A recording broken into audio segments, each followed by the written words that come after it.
போன வருஷம் வரைக்கும் என்ன காரணம் சொல்லிட்டு இருந்தாங்க, அது தர்காவிற்கு மிக அருகே இருக்கிறது, அதை ஏற்றினால் தர்காவை வழிபடும் முஸ்லிம்கள் வருத்தப்படுவார்கள் அப்படின்னு சொல்லிட்டு இருந்தாங்க. ஆனால் 95லேயே ஒரு தீர்ப்பு ஜஸ்டிஸ் பி டி தினகரன் இன்னொருத்தரும் கொடுத்த தீர்ப்புல இருந்து அப்பொழுதே அவர்கள் எழுதி கொடுத்துட்டார்கள். தர்காவிலிருந்து 15 மீட்டர் கிட்டத்தட்ட 50 அடி தள்ளி இருந்து ஏற்றினால் எங்களுக்கு எந்தவித ஆட்சேபனையும் இல்லை. இதை திருப்பி திருப்பி 2-3 முறை அவங்க எல்லோரும் கையெழுத்து போட்டு கொடுத்துருக்காங்க.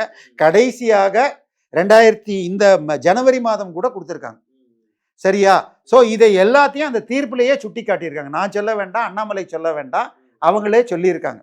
ஸோ பிரச்சனை என்னன்னா, முழுக்க முழுக்க கடந்த 4-5 நாட்களாக அது சர்வே தூண் இல்லை, அது சர்வே தூண், அது தீபத்தூண் இல்லை என்பதாக டிஎம்கே ஐடி விங் என்ற அஃபிஷியல் ஐடி முதல் நீங்க சொன்ன மாதிரி கனிமொழி வரையாக, அதுக்கப்புறம் இடதுசாரிகள், இது முழுக்க முழுக்க அறிவிலிகள் அல்லது தற்குறித்தனமான செயல். ஏன்னா இது முதல் முறை அல்ல. அயோத்தி வழக்கில் இதே வேலையை இடதுசாரிகள் செய்தார்கள்.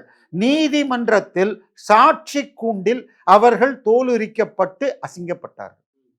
சரியா? அதே வேலையை இப்ப திருப்பி பண்றாங்க. இது 2 விஷயமாகும். ஒண்ணு மத நிந்தனை, இன்னொன்னு பொய்யை பரப்புதல்.